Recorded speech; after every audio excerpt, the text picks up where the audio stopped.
Punto número 1, bienvenidas, bienvenidos, bienvenides a Que el Pueblo Decida. Punto número 2, ¿cómo nos estamos organizando para la marcha, Citlali? No, pues va a ser un pachangón. Pachangón macabro, Vienen de todo el país. Fíjate, advierto, la derecha va a ser una movilización masiva, pacífica, de mucha fiesta. La derecha como que anda queriendo construir la narrativa de que va a haber acarreo. Obvio va a haber quienes lleguen en camión, quienes lleguen en avión, quienes lleguen en bici, quienes de todo el país. O sea, esta es el AMLO Fest. Ya estoy oyendo a Loret diciendo, ¿la carrera o nada? ¿Tú que escuchas Es que a Loret? que no ya no oigo a Loret, ya me engancho mucho. Yo se les aviso, se les avisa vamos a marchar que... las mujeres, ¿no? Vamos a marchar las mujeres. Yo me voy en el contingente de mujeres. Me voy a poner lo que viene siendo mi camiseta morada. No sé todavía si mi camiseta morada, mi camiseta guinda con mi pañuelo morado y mi pañuelo verde. Oigan, o... hay que invitar a las jacarandas con sus abanicos morados para que vengan. ¡Ush! Es que son unas compañeras que traen unos abanicos morados de este tamañón. Que y lo suena y además lo mueven al mismo tiempo y hacen coreografías de... Una cosa preciosa. Suena, o sea, dices, ay, ojón, y ahí vienen las jacarandas. Para todas las que vayan ahorita, que nos están viendo millones de personas que nos vamos a ver el domingo. ¿Dónde vamos a estar? En el contingente de mujeres. En el contingente de mujeres. Y cuando oigan el abanicazo, ahí estamos. Ahí estamos. Entonces, domingo 27. 9 de la 9 de la mañana en la cita. Ángel de la Independencia. Ángel de la Independencia. Vamos a marchar al Zócalo a escuchar el cuarto informe de gobierno de Andrés Manuel ¡Ay, López qué Obrador. padrísimo! Probablemente la última vez que Andrés Manuel marcha. Cállate como los presidente ojos. por lo menos, ¿no? Entonces vamos a acompañar al presidente y vamos a hacer miles Bueno, de y es la primera vez que vamos a marchar. Con Andrés Manuel presidente. Oigan, y programón que tenemos el día de hoy, porque que hoy justo tenemos... la marcha se va a ir hasta el norte. Ya tenemos avisos de la invitada que tenemos hoy, que la marcha va a estar hasta en Estados Unidos. Nuestros millones de sí, migrantes. tenemos una invitada. ¿A quién es? Alina Duarte, que es un torbellino, es como una combinación entre... ¿Cómo se llama? El demonio de Tasmania. Es como una bomba al molotov. ¿Y cómo se llama? El correcaminos. Que ya no te tocó tú porque eres menor. No, sí, me tocó, se lo vi. ¿Ves cómo no resisto la tentación de ser adultocentrista contigo? Guardar cada momento de bueno, Alina Duarte, ustedes... Y la niña del aro, te faltó. Por sus pelos lacios. Alina Duarte, ustedes la tienen que escuchar porque es verdaderamente una mente brillante, crítica, entrona, militante, tiene una visión así de América Latina y el mundo entero y sus alrededores. Una visión de izquierda compleja, interesante e importante. Pues vamos a hablar de la militancia, del periodismo independiente, de América Latina, del imperialismo de la ultraderecha, de Venezuela. De la formación política hay que hablar. Muy bien. Bueno, y todo. A ver si nos alcanza el tiempo. No nos va a dar, ¿verdad? Córrale, ya que el pueblo decida. Adiós. Pues, o sea, si me preguntas a mí, yo la verdad es que sí estoy de acuerdo en que la derecha en México es tibia y no tiene ideología. No los veo defendiendo a la familia o a Dios. O sea, no se están dando cuenta de los problemas que tenemos que resolver de fondo. O sea, estamos siendo discriminados. O sea, todo el presupuesto de los que sí pagamos impuestos se los reparten a los jodidos. Que por cierto, güey, ya ni se les puede decir jodidos, ni se les puede decir prieto a un indio, por ejemplo, o indio a un prieto. Entonces, ¿cómo los vamos a llamar? O sea, incluso hasta nos quieren dejar sin palabras, ¿o qué? Cada vez podemos decidir menos sobre el cuerpo de las mujeres. Y además nos están imponiendo sus formas sin considerar el tiempo que toma decir trabajadora del hogar a la chacha. O sea, ¿qué puedo decir gata, sirvienta, como se me dé la gana? O sea, es mi libertad de expresión. O sea, ya ni terapias de conversión. O sea, ¿cómo vamos a garantizar familias que tengan muchos hijos si no nos dejan ni curar esos enfermos? ¿Quién va a criar a nuestros hijos si acaban con el clasismo y el racismo? A ver, díganme. O sea, ¿qué está haciendo la derecha en México? Se ponen a marchar. O sea, en buena onda, hello, o sea, nosotros no marchamos. Eres de derecha y te pones a marchar. O sea, eso es peor como de ser de izquierda y traer un iPhone, güey. O sea, la derecha no marcha, organiza golpes de Estado. Aquí la derecha es socialista, güey. O sea, derecha la de Bolivia. ¿Desde cuándo, cabrón? Ya habremos entrado a Palacio Nacional con una Biblia y un crucifijo a derrotar al comunismo satánico. O sea, ahí se acaba el pedo, ¿me entienden? O sea, pensión para los adultos mayores con mis impuestos. O sea, ¿saben cuántos contratos como la estela de luz podríamos hacer con lo que se le da de pensión a los discapacitados? Ay, obvio, yo tampoco sé, pero un buen cabrón. O sea, lo que quiero decir es que no es lo mismo ser de la Salle que ser de la calle. Ubíquense. Dile que la amo, dile que la extraño, que va conmigo a cada paso que doy. Ya estamos de vuelta con la entrevista y estamos aquí con Alina Duarte, periodista independiente, que además ejerce una militancia internacionalista. Y bueno, creo que podemos hablar de mucho. Pero además una militancia de ¡ay, Alina! O sea, ¿qué se te ocurre para que ya tiene así la organización de barricadas, todo lo que vamos a hacer? Sí, cosa mayor. Agárrense que la compañera sí, cosa mayor. A ver, ¿por qué no iniciamos con eso, Alina? O sea, yo te conozco desde la facultad, te veía a la distancia así con admiración. Tú decidiste, creo que después del 132, ejercer un periodismo independiente.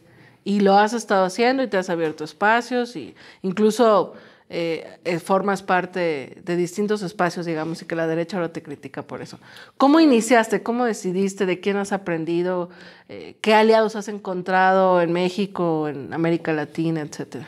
Es bien chistoso porque para mí fue un tema de inercias, ¿no? O sea, yo he tenido la fortuna de venir de una familia profundamente militante, ¿no? Que no ha asumido un rol dentro de un partido o de una organización, sin embargo, no ha habido causa en este país en donde no hayan marchado, donde no hayan puesto una pancarta, donde no hayan estado ahí.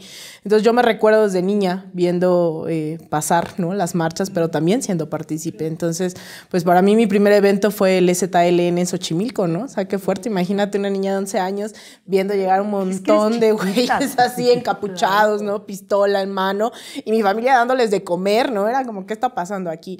Entonces, esa fue la interpelación directa de toda mi vida. Después el desafuero, el tema del plantón, ¿no? O sea, me cuenta mi familia cómo esos eran los últimos episodios de su militancia, de su lucha, ¿no?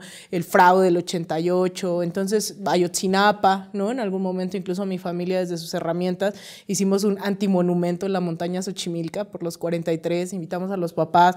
Entonces yo vengo de esa familia, ¿no? De un lugar también que a diferencia de otros en la ciudad, pues hay tejido social, ¿no? Donde reconoces a tus vecinos para bien, para mal, donde hay esa organización. Chismecito. Sí, ¿no? Dicen que pueblo chico, infierno grande. Entonces, para bien y para mal, vengo de ese espacio. Y creo que para mí el 132 fue la primera vez que yo tenía esa oportunidad, no solo de acompañar, sino ejercer esa participación, porque ya al principio de la universidad me había tocado arropar a la APO, al ESME, ¿no? O sea, ya había habido episodios, pero el 132 fue la primera oportunidad de decir, vas, ¿no? Y pues la verdad es que no era como que lo pensara mucho, era normal estar en las asambleas.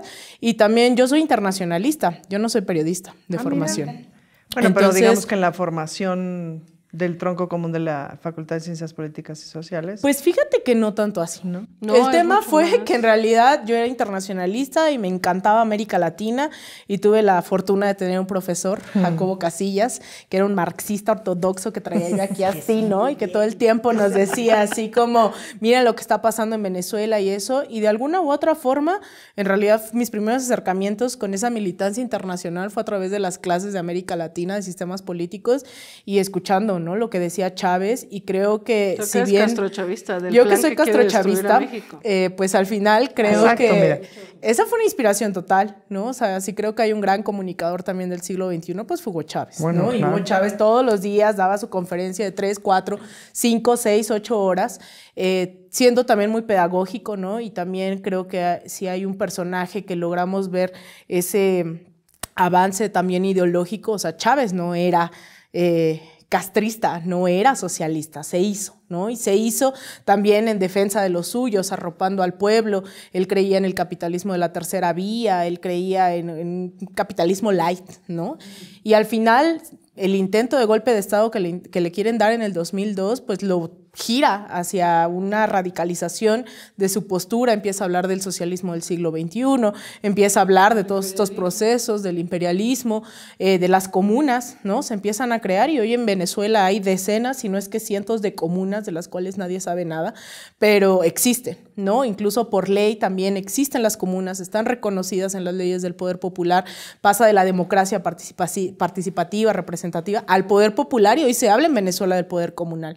Entonces, para mí era una inspiración, evidentemente. Yo sé que hay otros referentes generacionales como Fidel Castro, pero no es mi referente generacional, ¿no? O sea, para mí era Hugo Chávez y al terminar la carrera fallece Hugo Chávez y mi maestro me dice, pues vete a Venezuela. Y yo, ¿por qué no? Wow. Y me fui, ¿no? O sea, con todos mis ahorros a lo loco, me fui un día y fui a ver las elecciones de Nicolás Maduro por primera vez. Y pues de ahí, ¿no? O sea, a mí Venezuela me cambia la vida. O sea, es indiscutible que pues estar ahí, escuchar el feminismo dentro de la gente, ¿no? Es una señora, yo le cuento a todos esta anécdota, yo llego y la señora me dice, como tú no eres de aquí, ¿no? Eventualmente por mis ojos creen que soy oriental y me dicen como, ¿de dónde vienes? ¿No? Como hablándome en español confuso, así, ¿de dónde vienes? Señora, ¿Tú de México. me entiendes a mí? ¿De dónde vienes? Ahora. Y entonces eso, ahora ¿no? pues, ¿no? Sí, es ¿qué pasó? Y le digo, no, pues de México, ¿no? Y vengo a ver el proceso y me dice como, no, es que Chávez, se pone a llorar la señora, ¿no? Y me dice, es que yo por Chávez me salvó la vida, ¿no? Y gracias a Chávez soy feminista porque Chávez me dijo que los hombres y las mujeres éramos iguales, mi esposo me golpeaba, me emancipé, decía ella, ¿no? En sus palabras, puse mi propio negocio, demandé a mi esposo y soy autónoma y soy feminista, ¿no? La señora de la tienda de la esquina, ¿no? Era como que una señora colombiana que decía que a ella la empezaron a tratar mejor en Venezuela después de Chávez, porque empezó a hablar de la patria grande, ¿no? Y que dice que de put, ¿no? Y de cocainómana no la bajaban hasta que Chávez empezó a hablar de la patria grande y cambió su relación con la sociedad. Y dice, yo me asumo más venezolana y más nuestra americana. O sea, la señora vecina, pues, ¿no? No los cuadros del PSV. Sí, oye, Alina, no en la reunión del partido. Y de ahí, y todo eso para decir que de ahí empecé a hacer periodismo. Con causa. Exacto, o sea, ese periodismo militante que... ¿Qué es el periodismo ¿Qué era militante? su apogeo? Perdón, ¿qué era el apogeo de Telesur? En Telesur nace justamente bajo la lógica de acabar con esas narrativas hegemónicas, ¿no? De Chávez en su visión, Chávez dice vamos a crear algo que realmente le dispute a la CNN, ¿no? A todos estos grandes, y se crea Telesur e incluso se le apuesta a hacer Telesur en inglés. Y a mí me recluta el castrochavismo. No, yo empecé a trabajar en Telesur en el año 2014 más o menos y trabajé 7 años, ¿no? En Telesur, entonces evidentemente estaba mucho más en contacto con el proceso venezolano y tuve la oportunidad de reportar para un medio abiertamente antiimperialista desde Washington, ¿no? Entonces estuve viviendo allá casi 4 años y pues muy fuerte, o sea, ¿no? te echaste porque en Washington para Telesur. Me eché 3 años aquí en la Ciudad de México como productora y después en Washington como productora empecé y después como productora corresponsal y como lo que se... En el momento de Trump, además. Yo llegué unas semanas después de que Trump llegara al gobierno y estuve todo el trumpismo en Estados Unidos. Entonces, claro, fue muy, muy fuerte porque no solo era el racismo normalizado, ¿no? Sino además era incitar al odio y además yo hacía periodismo. Y además para Telesur. Claro, para Telesur, claro. ¿No? Porque, o sea, a mí me tocó, cuando hablamos de fascismo, a mí me tocó también verlo en ese sentido. O sea, a mí me tocó estar en Charlottesville después de que asesinan a Heather Heyer, unos neonazis, ¿no? La asesinan y me toca ir.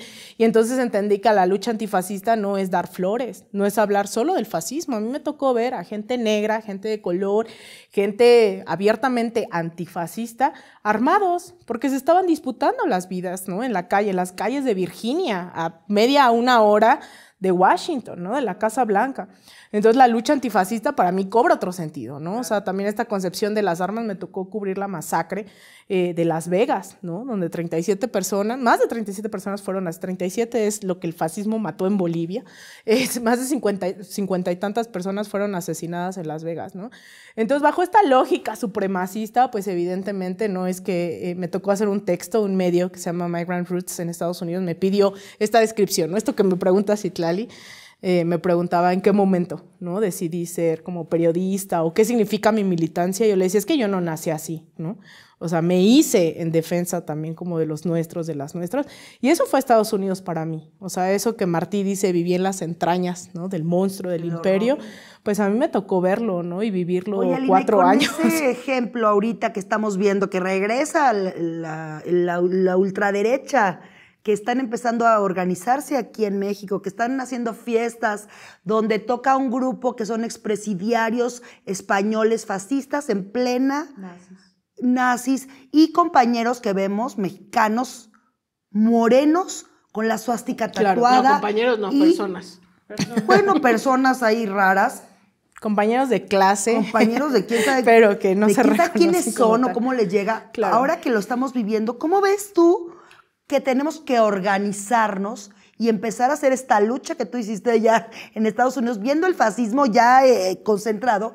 Porque ahí vienen, ¿no? Y están reuniéndose, y el PAN que llama a Vox para que se manifieste en tal o cual cosa. Claro. Ahí, ¿cómo le vamos a hacer para decir no queremos a la ultraderecha en México? O sea, no hay recetas, ¿no? Y eso es claro, y ojalá tuviéramos una. Lo que sí me queda claro, y a Citla le consta, es esa desesperación que he tenido con la Cuarta Transformación desde el minuto 1 que comenzó, ¿no? O sea, para mí la Cuarta Transformación, si bien ha sido un proceso en el cual, al igual que en América Latina, comienza la redistribución de los ingresos del Estado, ¿no? Los programas sociales, hay más libertades democráticas, hay contradicciones, ¿no? Evidentemente.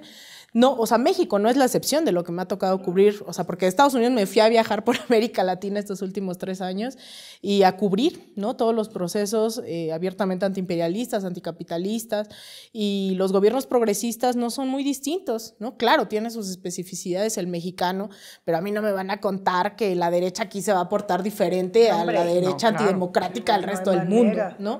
Y yo he sido como esa persona así como que va con su campanita diciendo el golpe de Estado ya viene, desde hace más de 4 años, porque a mí me ha tocado cubrir en Chile, ¿no? Y ver a gente correr sin ojos al lado de mí, ¿no? En pleno estallido social, que me culpen de desestabilizar a las Fuerzas Armadas en Bolivia, ¿no? O sea, me ha tocado un montón de cosas, y yo cuando veo aquí estos elementos neonazis, protofascistas, o sea, evidentemente a mí me alarma, ¿no? Pero creo tener un poco más de herramientas, no solo para explicarlo, sino también para actuar. Y hoy celebro que tanto los medios públicos estén, o sea, como que ha sido sacudirlo, ¿no? Y al compañero Genaro también, o sea, yo sé que no ha sido fácil entender también en qué momento estamos, porque mucha gente confunde tomar el poder con tomar el gobierno. Y el poder lo siguen teniendo muchos empresarios, sí. Muchos otros se visten de guinda. El poder no está... Y siguen estando en el poder, no todo el y son poder antidemocráticos, ¿no? Y por eso es que mi llamado siempre es, y le toque la pedrada a quien le toque, ¿no? Que la derecha vestida de guinda o sin vestirse de guinda, hay que acabar con ella, ¿no? Y hay que acabarla de forma democrática, con formación política, con comunicación militante, comunicación de masas, y no abandonar las calles. Para mí, uno de los grandes riesgos que había visto durante estos años era que abandonamos las calles, ¿no?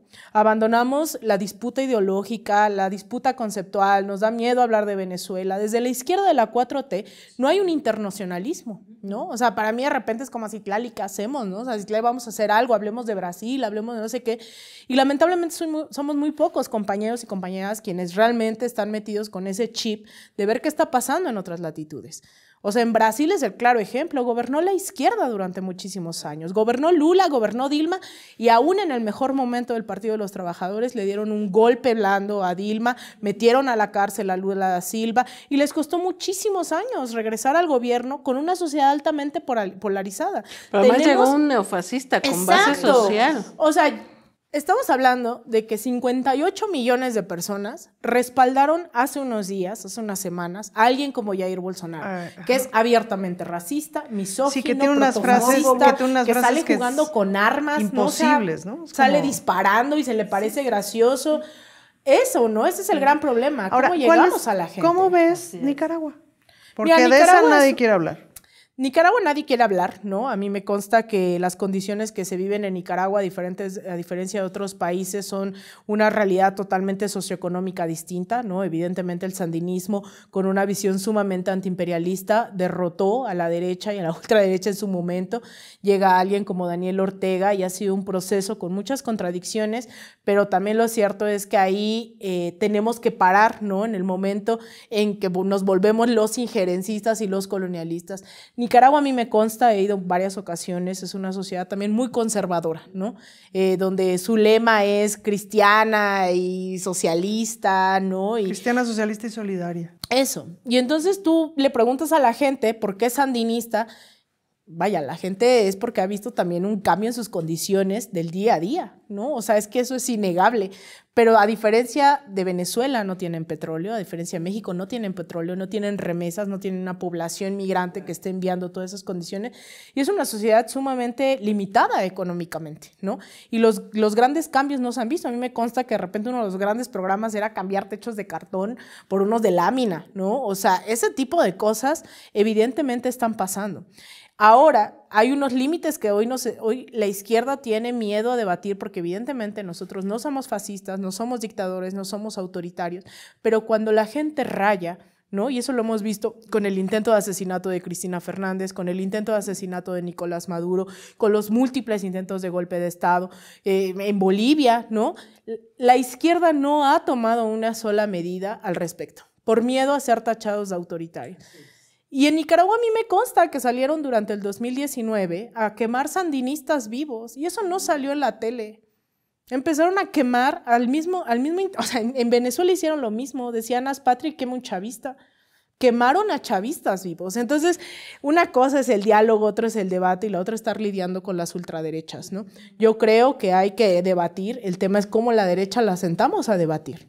Pero que además ahí es donde cobra importancia esto que te preguntaba Ana Francis, ¿no? O sea, ¿qué es el periodismo militante? Porque yo creo que habría aquí como desmenuzar las cosas. O sea, yo siempre he creído que México es antigringo en el sentido de que el hermano mayor es abusivo, pero no es antiimperialista en el sentido de entender por qué es abusivo, ¿no?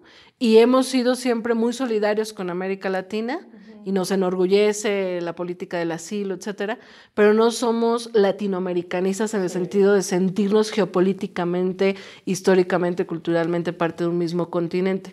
Creo que en tiempos de la Cuarta Transformación, y yo sostengo que es parte, digamos, de lo que le duele al imperialismo y a los poderes fácticos continentales y globales, se puede gestar, y de manera natural se está gestando con algunas posturas del presidente más solidarias con América Latina, más soberanas frente a los pues más gringos, latinoamericanismo. Más latinoamericanismo. Sí. Se puede gestar en la sociedad ese pensamiento de integración de patria grande.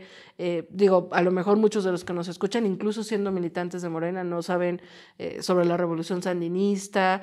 Hay dentro de nuestras filas, con esta trampa que tiene el imperialismo de decir, o sea, nos atacan a todos, no solo a América Latina, sino incluso a los países iberoamericanos.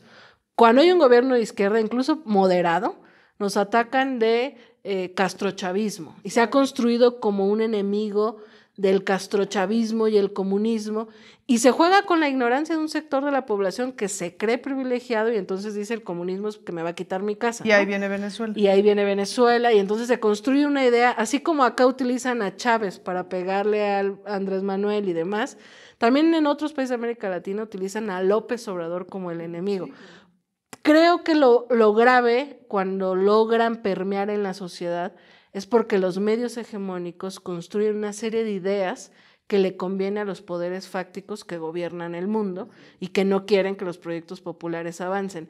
Ahí es donde creo que voces como la tuya, Alina, cobran mucha importancia, y yo lo he visto. Yo he estado parada al lado de ti, la gente que te ve en YouTube y demás, se acerca a pedirte a ti una foto y te ubica más a ti porque está buscando una información alternativa. Entonces, un poco creo que vale la pena responder esta pregunta de Ana Francis de ¿qué es el periodismo militante o el periodismo independiente? En mi facultad dirían que eso no existe.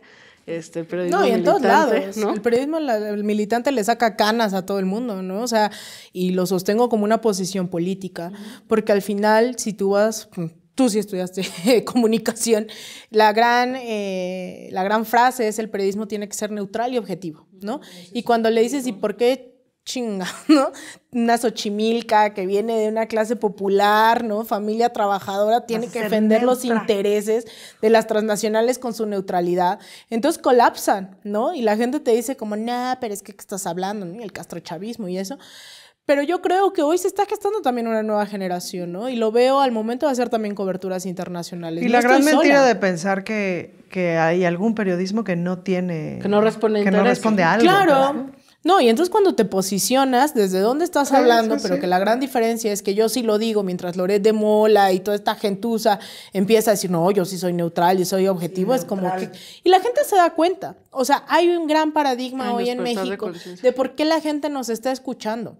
Y tiene que ver, o sea, pues esta parte circular, dialéctica, ¿no? De lo que representan los procesos progresistas y el lugar desde la militancia que uno ocupa y quiere ocupar.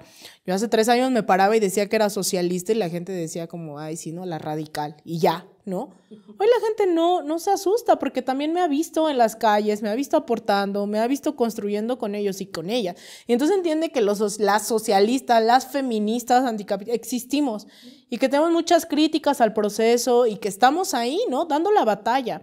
Entonces, lo que está pasando en el caso de la política exterior mexicana es bien interesante. Yo llevo hablando de Venezuela 10 años. Vengo predicando la revolución bolivariana desde hace 10 años. Hace todavía 2 años la gente era como, ay, esta va a hablar de Venezuela, ¿no? La gente hoy me pregunta cómo está Venezuela. Sí. La gente con YouTube te pone en los comentarios qué está pasando en Perú, qué está pasando en Palestina, eso no ocurría.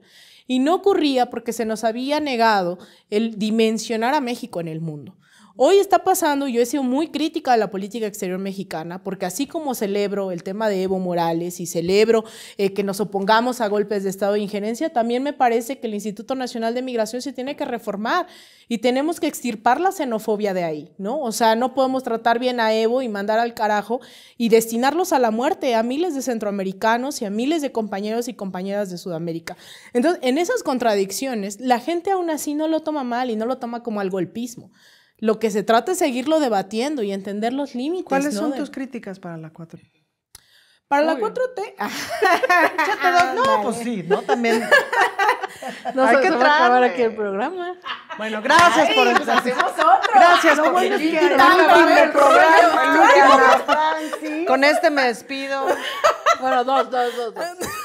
No, yo creo que, o sea, vaya, primero el tema de la política exterior, que es algo en lo que todos los días trato de impulsar, ¿no? El cómo se retoma la doctrina Estrada, que era algo que incluso el priismo, ¿no? Lo retomaba. O sea, el priismo ni siquiera condenó la revolución cubana, ¿no? O sea, eso hay que tenerlo claro. Pero el tema de cómo tratamos a la parte de los centroamericanos, los compañeros, o sea, es brutal. El otro es, pues sí, mucha negociación con Estados Unidos, ¿no? Pero lo cierto es que también hemos cedido a la violación de tratados internacionales con el Quédate en México.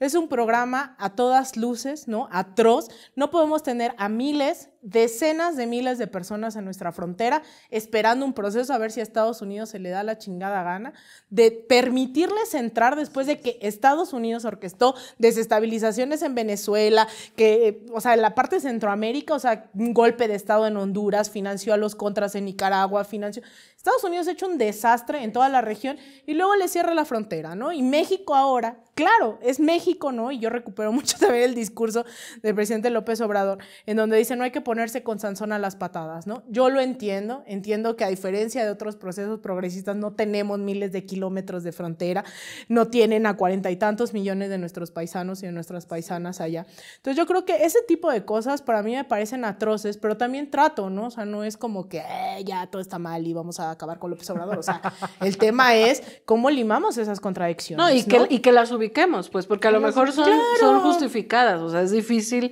mantener y domar al monstruo que es tu vecino, ¿no? Y que se quiere comer todo. Mucha doctrina Estrada. ¿Y por qué la Cancillería está apoyando a la oposición golpista en Nicaragua? Porque hace unos días el presidente lo decía. O sea, yo tengo mis posturas, a veces no me alcanzan a consultar todo, porque creo que platicaba de una No sabría posición. si la oposición es golpista en Nicaragua. Porque Fíjate, nos yo ahí abstuvimos, tengo... ¿no? En una votación. En una votación con lo de Ucrania y Rusia. Sí. Y el No, era presidente contra el dijo- neonazi, con contra todas el las neonazi, expresiones sí. neonazis y eso. Y el presidente De dijo, repente yo no México estoy de se abstiene. acuerdo. Él dijo, yo no estoy de acuerdo, qué pero de grave. repente no me A consultaron. mí me hace en muchísimo Cancillería. ruido en el proceso de Nicaragua todo lo que le está pasando a las feministas y cómo están encerradas, encarceladas, aisladas, etcétera. Ahí a mí me hace muchísimo ruido. Claro, pero también que no se nos olvide que también el imperialismo, y eso es bien fuerte, ¿no? Porque a mí cuando todo esto en Nicaragua me decían tu feminismo de papel, ¿no? Y es verdad, yo lo entiendo, ¿no? O sea, posicionarse en esos temas evidentemente es muy feminista, pero se te acaba cuando empiezan a desestabilizar otros países y te tienes que poner de un lado o del otro, ¿no? El tema es cómo asumimos que los procesos no son feministas, tenemos que hacerlos feministas y la única opción es aceptar ayuda de la USAID, es aceptar ayuda del enemigo, ¿no? Entonces, evidentemente hay que pedir la liberación de todos los que se asuman como presos políticos. Yo creo que ahí no hay ni siquiera titubeos. El tema es cómo le decimos a Estados Unidos que deje de meterse en donde no le importa para garantizar las condiciones democráticas para el debate. Que creo que son de las disyuntivas de la izquierda. O sea, ¿cómo hablas de tu contradicción o de tus contradicciones sin que eso signifique Sí, darle provocar gasolina, el ataque y darle para gasolina a la acabar derecha, que es contigo? una flojera, ¿no? Como dicen, o sea, no O sea, voy a ver un ejemplo. El Departamento de Estado se acaba de pronunciar a solicitud del diario Reforma sobre lo que está pasando en el INE. ¿Realmente al del Departamento de Estado le interesa lo que está pasando en el INE? No, es la única opción por la injerencismo. cual puede estar Sí, metiendo el su cuchara en el injerencismo. país. Claro. Entonces, cuando el Departamento de Estado se pronuncia que hay que liberar y la libertad y la democracia en otros países, que se jodan. O sea, es que esa historia ya me la sé. Eso es lo que hay que contar, Alina. O sea, ¿cuáles son los elementos comunes en los golpes de Estado directos, en los golpes de Estado blando, en esta manera en la que dice Chomsky que el imperio interviene, o sea, en Medio Oriente de manera directa y hay guerras y como está tan lejos y hay toda una narrativa mediática hasta se justifica, ¿no? Pero en América Latina es a través de gobiernos débiles, de manera más sutil. O sea, creo que vale la pena y yo creo que se junta todo lo que estamos hablando. O sea, el mundo está cambiando, ¿no? Estados Unidos está en una franca... Hay un crisis, debacle de su digamos. Hay una hegemonía. debacle de ese Totalmente. imperialismo. China ocupa un papel distinto en el mundo. En América Latina se puede hablar de un segundo ciclo progresista, lo decía hace poco Correa, no tan igual en las posiciones Homogéneo, ideológicas, tan homogéneo, sino más diverso. Tenemos a Boric, que es un poco, se ha colocado en el centro, lo cual yo creo que es un error. Pero digamos, tenemos matices de distintos gobiernos progresistas. Acaba de ganar Lula, y lo que eso significa tener a México en un gobierno progresista, a Brasil, a Argentina, a Chile, a Bolivia, a Perú, etcétera, a Honduras con una mujer. O sea, hay un cambio en la geopolítica. Nuestros proyectos tendrán sus matices, sus errores, sus contradicciones, pero todos los proyectos progresistas nos estamos enfrentando a elementos comunes. Una oligarquía enojada porque ya no tiene privilegios. Los medios cooptados. Medios cooptados, día y noche golpeándonos. Sectores privilegiados, incluso permeados por discursos religiosos, en las que les ha llegado esta narrativa de miedo de ahí viene el comunismo come niños, que destruye la familia, que destruye las democracias, etcétera. Y digamos una serie de elementos, una derecha global y continental articulada, que eso hay que decirlo, o sea, la izquierda Y con mucho dinero, y con mucha lana, y que buscan pues mermar los proyectos porque si triunfan es el mensaje ante el mundo de que sí hay una salida al proyecto neoliberal. En ese escenario, por el lugar que tiene México en el mapa, por el peso que tiene la economía mexicana, por el territorio tan grande, por la población, porque es vecino de Estados Unidos, México ocupa un papel muy importante geopolíticamente. No es casual entonces que la convención neofascista se haga en México. No es casual que la derecha movilice a través del miedo y la mentira en la supuesta defensa del INE y que veamos elementos como la Iglesia Católica haciendo prácticamente, con todo respeto a quienes profesan una religión, pero digamos la cúpula de esa religión, expresa un comunicado prácticamente político y vemos al Estado, al secretario, al Departamento de Estado también de Estados Unidos posicionándose. O sea, con todos esos elementos en la mesa, o sea, creo que es importante que México y que la militancia y los simpatizantes de la 4T veamos que nuestro proceso Es mucho más allá de lo que pasa de Tijuana a Chiapas, digamos. Es decir, hay un cambio y eso está generando un impacto. Y es un proceso que lidera de alguna manera, bueno, no sé si lidera la palabra correcta, pues, pero que permean el proceso latinoamericano de una forma muy estorbosa para los intereses. Ahí sí. Que ese es el ¿no? sueño. El simple hecho de que querramos nuestra soberanía, ¿no? ¿Cómo? O sea, el simple hecho de que querramos nuestra soberanía molesta a los que no les gusta. Qué raro. La exótica idea de decidir nuestras algo, cosas. Alina. Sí, claro. ¿Cuándo nos vamos a volver Venezuela? ¿Qué pacho? Mira, yo quisiera que supiéramos qué es Venezuela. Sí, aprovecha. Y Venezuela no es esas imágenes de Jorge Ramos, no es. Venezuela es una revolución, ¿no? Que ha cambiado la vida de millones y así como les contaba esta señora que se asume feminista, es la de millones de personas, ¿no? Y Venezuela, hay una conversación que no estamos listos tal vez en México, pero Venezuela se parece mucho a México, ¿no? En su proceso y no para mal, ¿no? En esta lógica. ¿Ya sabes hacer arepas? Pues mira, vamos preparándola. La próxima nos vemos con arepas aquí. Eso. No, pero Venezuela es eso. Venezuela es, así como el pacto por México aquí duró uno que otro año, en Venezuela duró décadas, ¿no? Y ese pacto que se llamó de punto fijo y no pacto por México llevó a la decadencia total del país, ¿no? A tal grado de que una Miss Universo era candidata presidencial, etcétera. Y hubo un desespero antes de que realmente se llegara por la vía democrática, que fue un intento de golpe de Estado de Hugo Chávez y de un sector militar.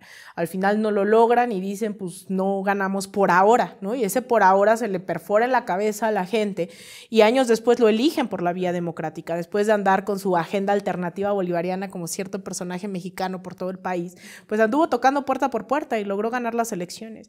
Y Chávez no era ese socialista que hoy tenemos referencia. Chávez era pues sí, venía del militar, ¿no?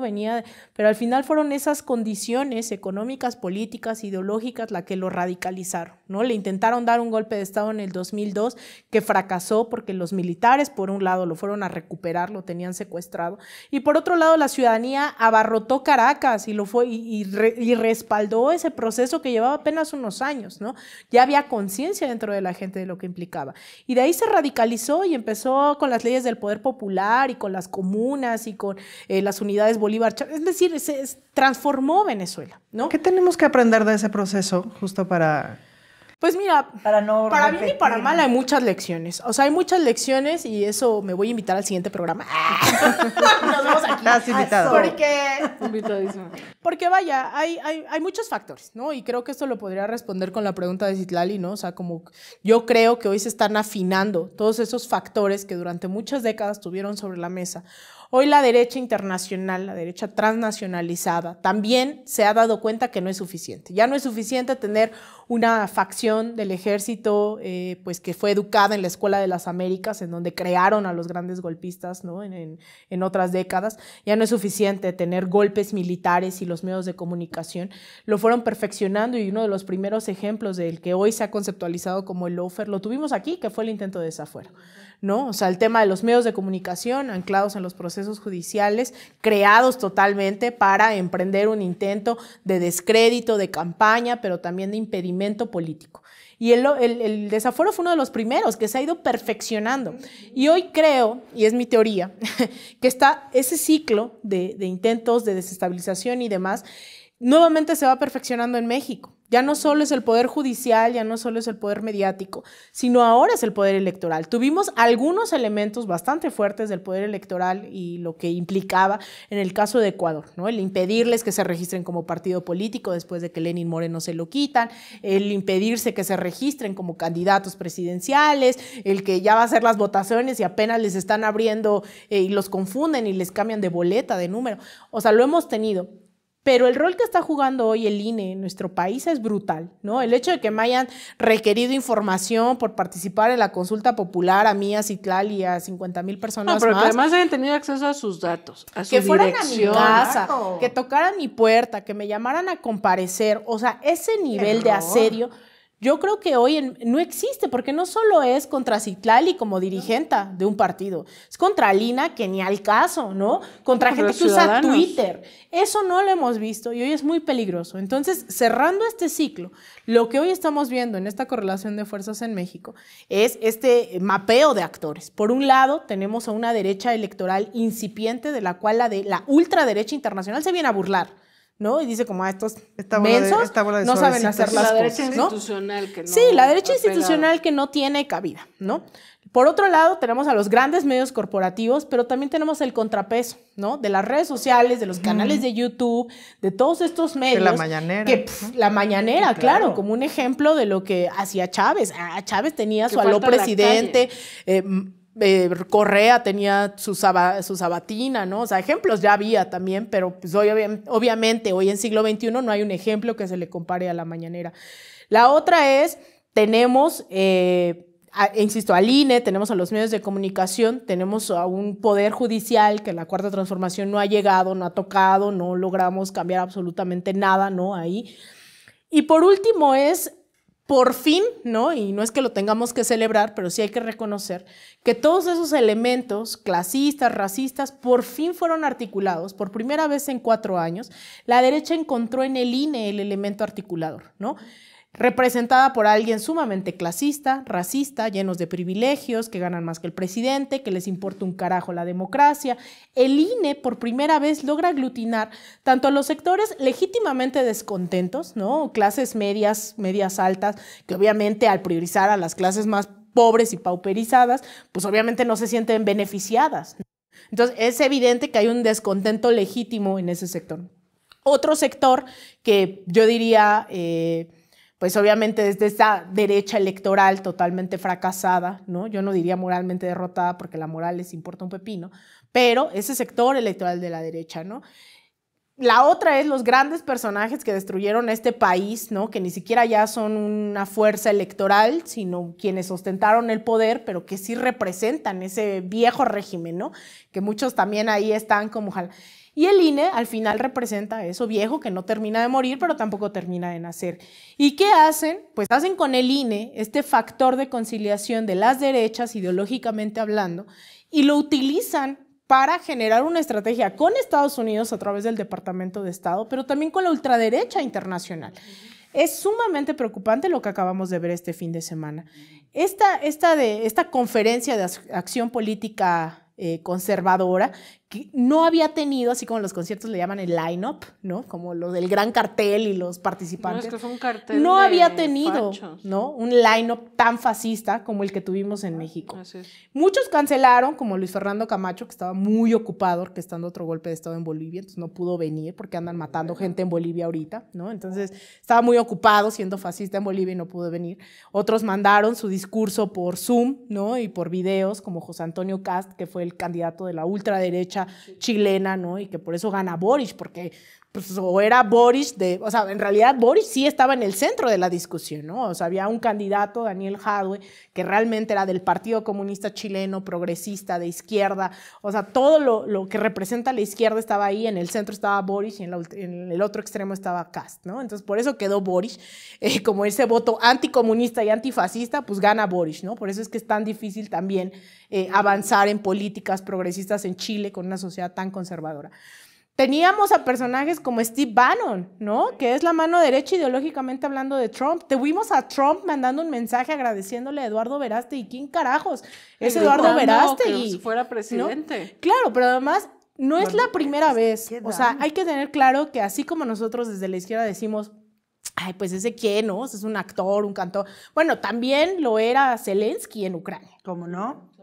¿No? O sea, también lo fue Peña Nieto, que no era como representante de la solidaridad de la derecha. Claro, Guaidó, los vienen a inflar. Hacer crecer gente... ¿Quién era Juan Guaidó antes del golpe? La propia Lili Telles, ¿Quién ¿no? era Yanine? ¿Quién cree que puede ser Ay, ese es un gran ejemplo, ¿no? Porque sí, Lili Telles también es culpa de ustedes.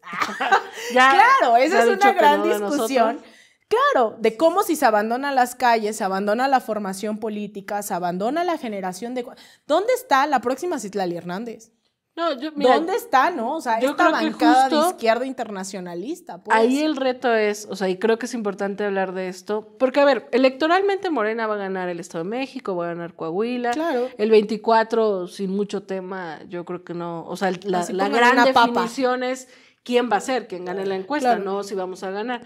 Pero a mí lo que me preocupa es viendo el panorama global. Si México, Morena y la 4T no avanzamos en la revolución de las conciencias, en la calle, informando a la gente, con Pues ahí nuestros te tías encargo, panistas debatiendo, Claro. formando políticamente nuevos cuadros, a mediano y largo plazo va a venir cualquier figura absurda que hoy piensen, ¿no? Eduardo Verástegui, Lili Telles o peores, No necesitan ser con figuras una base congruentes. social neofascista, Necesitas ser figuras famosas. de esas que no nos quieren, ¿no? O ni y que eso, se sacan o sea, con los discursos de miedo y terror Claro. las miserias humanas más inimaginables. Entonces yo creo que hablar de eso es importante, formar políticamente es importante y regresar a la calle, que hay que decirlo, con los 2 años de pandemia, las diferencias en Morena, pues hemos perdido esa capacidad. Pero no Y solo hablar volver con a la los- calle. Mira, yo creo que hay que reivindicar la izquierda ideológica, programática y políticamente. Totalmente. O sea, muchos compañeros, o sea, la frase constante contra mí muchos años fue es que le haces el juego a la derecha, ¿no? Mientras la derecha seguía creciendo. Era como, no le tengamos miedo. Si hace falta vivienda, marchemos por vivienda. Si hace falta educación, marchemos por educación, ¿no? Nuestros funcionarios serán los mejores y con las más buenas voluntades. Pero si tienen a la derecha enquistada aquí a través de la OCDE, del Banco Interamericano, del Banco Mundial y del FMI, que no les deja avanzar por todo lo que implica, ¿dónde está? A ver, las transformaciones en América Latina de los últimos 20 años no han dependido ni de Chávez, ni de Lula, ni de... Han dependido de las pueblo fuerzas sociales de organizado. izquierda organizados. Así es. Ahora, Lula llegó nuevamente a la presidencia, aliado de la derecha, aliado de... Vaya, su vicepresidente va a ser con quien compitió electoralmente en el 2006. Sí, O sea, en el que ya le 2006 presionó más. compitió contra un candidato de derecha que hoy es su vicepresidente. Ese es el gobierno de Lula. Pero lo dice Lula, lo dice el movimiento de los trabajadores sin tierra, lo dice la izquierda en las calles. No va a depender ni de chiste de Lula.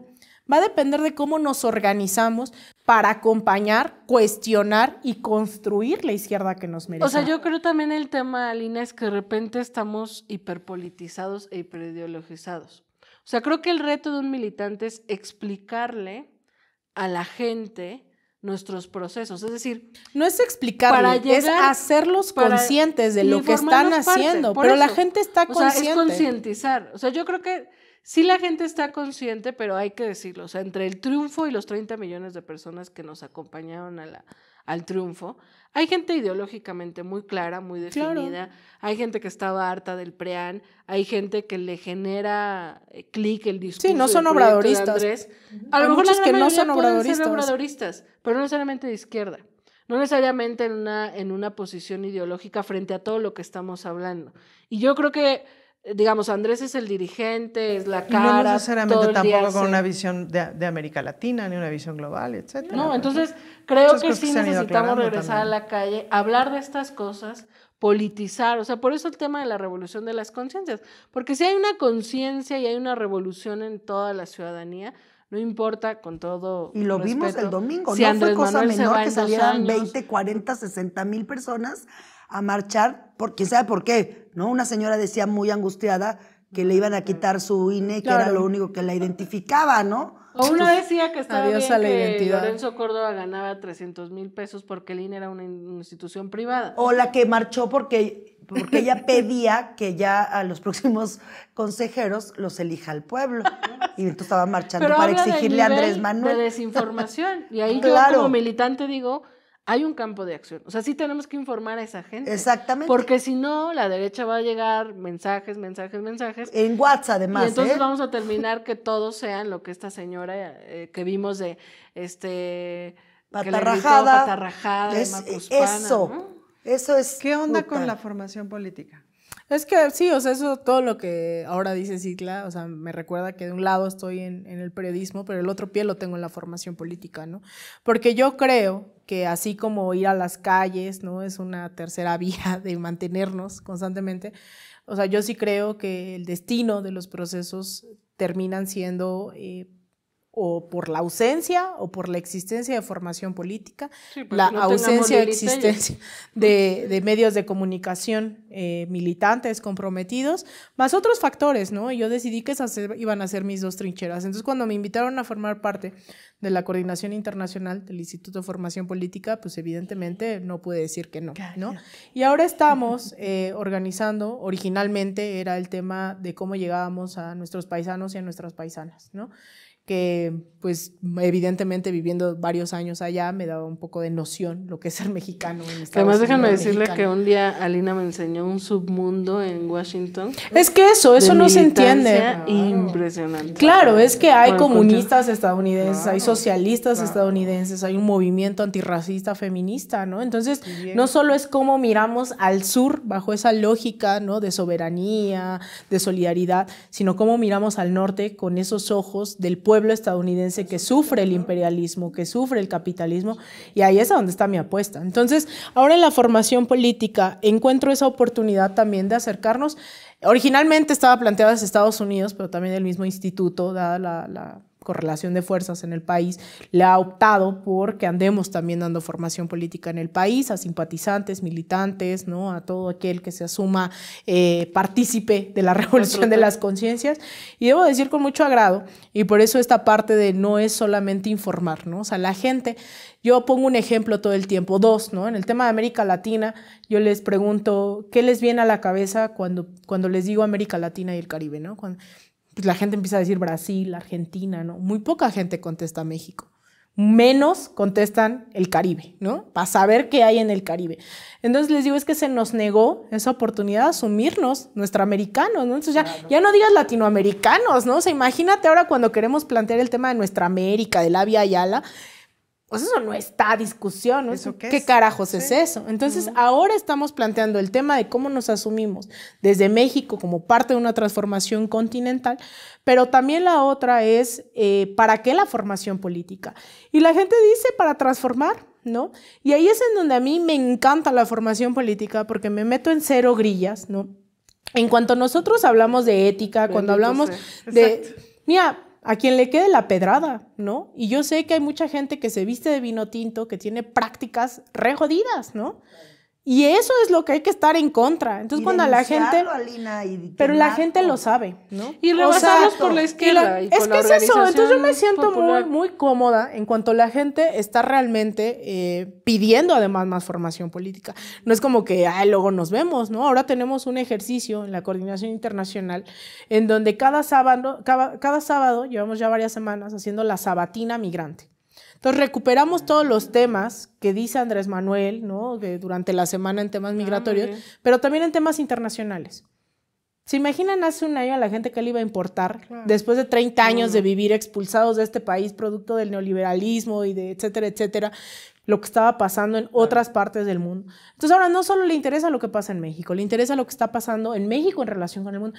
Y cada vez llega más gente los sábados. Pero además es que, o sea, nuestros migrantes no solo son los héroes vivientes en el sentido de que nos mantienen, o sea, que la remesa es el principal recurso del erario, sino que además están hiperpolitizados, o sea, tienen un vínculo con la 4T impresionante. Pero mira, no solo es eso. Cuando tú dices informar, hacer conscientes, mi papel es, con todo esto, pues este privilegio que ha sido ver los otros procesos en América Latina, decirles, a ver, ustedes están cambiando todo, ¿no? Están cambiando la correlación de fuerzas que México tiene en el continente viviendo en Estados Unidos.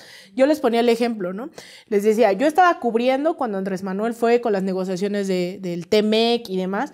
¿Saben lo que implicaba? Que estuviera ahí en el Instituto Mexicano, Trudeau, con Andrés Manuel sentados, mientras un chingo de migrantes le gritaban y le decían, yo soy con obra. ¿Saben lo que significó? Que estuviera Trudeau, Trump, que estuviera Biden, que estuviera con miles de mexicanos y mexicanas afuera de la Casa Blanca. Claro. Es un honor estar con Obrador. Ya se le Las respeta, cosas ya son se le respeta distintas. distinto al O sea, soy yo presidente y el pueblo. Pero es que es eso, es mi barrio me respalda. Y entonces Trump la va a pensar 2 veces, ¿no? Claro. O sea, Biden la pensó 2 veces. Entonces, cuando les haces consciente de que no es nada más ir a ver a Andrés Manuel afuera de la ONU, sino que eso cambia el contexto del discurso que está dando Andrés Manuel ante la llamada principal tribuna internacional que es la ONU, con miles de nuestros connacionales afuera de la ONU. Como es que nadie. eso no ocurre. Yo le decía, a ver, estaba una asamblea de la ONU o Andrés Manuel Bala, ¿qué otro presidente se puede jactar de eso? Ninguno.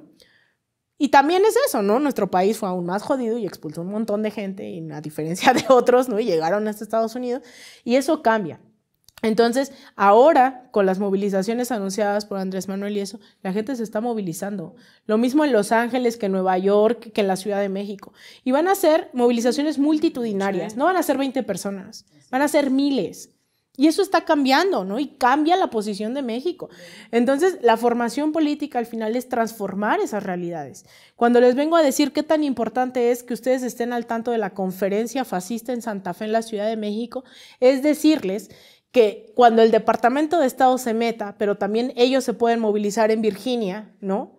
Que es donde está el Departamento de Estado, donde está todo, o sea, en Washington, las cosas van a cambiar, ¿no? Pero ya no le des tips no alertes a nuestros enemigos imperialistas. No, que lo sepan, ¿no? Y que sepan a lo que se atienen. Pero el problema es que estamos haciendo. Yo soy de la idea de que la 4T va muy tarde en esos temas, ¿no? Va muy tarde al momento de pensar. Va tarde en el sentido de que tú tienes esa claridad, pero yo creo que todo es parte de un proceso. Por eso, pero pensando, Y nos alentó totalmente de acuerdo. El conflicto interno en el partido, la pandemia. Yo estoy de acuerdo. ¿no? El tema es que justamente uno cree que dentro también de los liderazgos, dentro de eso se van a abrir esas puertas. Y le hemos tenido que abrir y existen. Y lo mismo se lo puedo plantear a Genaro, al Fisgón, ¿no? O sea, que están conscientes de la importancia estratégica de lo que se está haciendo, ¿no? O sea, que no es nada más porque hay que trabajar, pues. O sea, es que hoy hay gente dedicándose a la formación política. Mira, incluso eso, ¿no? Yo sé que hay mucha izquierda independiente que está pensando en que es que el instituto no, y entonces yo ya estoy vetada de esa izquierda independiente, ya no me puedo acercar, aun cuando vengo de esa izquierda independiente, ¿no? Pero el tema es que a mí me costaría mucho trabajo no ser partícipe de estos procesos cuando he visto lo que implica, ¿no? Claro. O sea, al final los golpes de Estado no son contra los presidentes. O sea, es que si viene un golpe no va a ser... O sea, Andrés Manuel es lo de menos, ¿no? Lo que vimos en Bolivia no era un golpe en contra solo de él. Claro, Asesinaron a 37 personas, ¿no? Les despojaron de su capacidad de decisión durante un año, ¿no? Y eso un año. En Honduras fue una década. Sí, bueno. El golpe de Estado contra Celaya fue asesinar a Berta Cáceres, fue asesinar a defensores de derechos humanos. Bueno, o sea, lo que nos quitaron desde el 2006. Claro, entonces es como, pues en la medida de mis posibilidades, evidentemente estoy anclada, ¿no? En el periodismo, estoy anclada en la formación política y creo que vamos bien. O sea, oye, ¿cómo te contacta a quienes nos están viendo? O sea, ¿cómo acceder más al Instituto de Formación Política? Mira, el instituto, es una gran crítica al instituto. Yo creo que tiene que tener una página más accesible. No, pero mira, es criticando, por ahí estoy. Criticando y construyendo. El instituto tiene su propia página que es infp.morena, creo que es. Lo pueden googlear, Instituto de Formación Política, tenemos en las redes sociales. El tema es que también hay tanta producción, por suerte, de varios contenidos hoy en día, que entonces no les puedo dar la cartelera, ¿no? O sea, sé que desde la coordinación internacional tenemos un programa. Entonces que la gente se meta a la página. Se mete a la página del instituto, a veces con mucho orgullo puedo decir que antes compartía más materiales, pero últimamente he estado totalmente saturada, ¿no? De estar dando cursos virtuales, presenciales, hemos recorrido ya ahorita varios estados de la República, hemos ido a dar charlas a Estados Unidos, ¿no? Talleres. La verdad es que estamos al full con el tema de la educación popular y me gustaría hacer todavía aún más periodismo, pero también es brutal, ¿no? O sea, como estar explicando, estar no sé qué, o sea, para mí es urgente, ¿no? Entonces a veces ya no comparto tantos contenidos en mis redes sociales, ya mi cuenta de Twitter ya no está tan saturada, 10 tweets por minuto. Sí, community. ¿No? Sí, necesito un community manager. ¿Quieres ser mi community manager? Dale. No, mis tiempos libres. A las 3 de la mañana. A las 3 de la mañana, de 3 a 3 y cuarto. Pero pueden encontrar las páginas del instituto, mis redes sociales, entonces estoy como Alina Duarte. Sí, por favor, sigan a Alina, porque es una bomba. O sea, y al instituto. No, el instituto está creciendo, está ¿Cuántos creciendo. talleres tienen ahorita, por ejemplo? Mira, la verdad no tengo ni idea. ¿Verdad? O sea, te voy a mentir. Es que son muchos, por eso a veces es aparentemente inaccesible. No, pero o sea, fíjate hay que ahora, entrar a la página. Bueno, eso sí lo voy a recomendar mucho, que ahora no solamente se metan a la página del instituto, sino que se metan a buscar la dirección, no me la sé de memoria, pero está a 2 cuadras de Metro Pantitlán. Avenida Guadalupe o algo Avenida así. Guadalupe, a 2 cuadras de Metro Pantitlán, ni una más, conectado. no hay más. Ni Está una ahí, más. por ahí hay una horrera, yo haciéndole comercial a la horrera. Está enfrente, sí, esto no está financiado por la bodega horrera, pero ahí hay una bodega horrera, y la gente, o sea, lo chido de todo esto es que hoy la gente también puede encontrar, ¿no? Y que esa es mi aspiración, mi propuesta, que encuentren en esa escuela también un espacio, ¿no? Que sepan que está ahí, que si un día toca la puerta va a haber un taller, va a haber una charla, totalmente Todo gratuito. gratis, claro. Está, ya decía yo ahí, Unos ponentes de... en la 4TV pueden encontrar los contenidos. bueno. Entonces, pues eso, la verdad es que yo creo que hay una gran apuesta, que si vamos tarde o no, al menos existe. Y estamos corriendo, Vamos. muchas personas. Y vamos a vamos contrarreloj, tarde porque pero- vamos pero corriendo, vamos. Porque estamos corriendo a hacer Oigan, y cambio. hablando de Oigan, se vamos nos acaba tarde, el la tiempo. rulética. Sí, la ruleta. Tenemos ¿Te va? una ruleta de ética. Entonces acá la señora sin copete va a pasar. No, sí, la Escopetada. usted. La señora ¿Ya peinada. me va a tocar a mí? Bueno, Sí, pues me va a ya, hacer la la de mano- Carol. la A ver, mano vamos no suelta. corriendo. Va a ir por la pregunta. Tin, tin, tin, tin, tin, tin.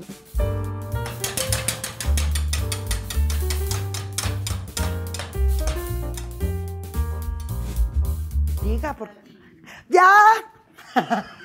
A ver, Pásala. se ve perro. Oigan, pero antes hay que decir algo, ¿no? Hacer el paréntesis del. Bueno, sí, que en lo la del 4TV Ah, hay, sí. hay información sobre el Instituto Nacional de Formación Política. Para O sea, que estén ya al quédese pendiente. ahí la página de la O sea, 4TV, usted déjela. suscríbase a la 4TV, porque se le constantemente da vea información. sus materiales y ahí va a salir la Gaceta y la carta. Póngase ahí la campanita donde dice notificación. Y dele like. Y comparta. comparta. Todos Nada le coordinadas. cuesta. A ver, pregunta, la ley y el derecho. Es el tema de la ley y el derecho. qué Pregunta, recientemente se ha aprobado una nueva ley que aparentemente por error pone una condena de cárcel excesiva para un delito menor. Tú eres una juez y tienes ante ti a un joven que nunca antes ha cometido un delito y cuya vida sería arruinada si aplicas la condena que la ley manda. ¿Qué haces? Respuestas. A. Lo declaras inocente, aunque es evidentemente culpable. B. Lo condenas como manda la ley.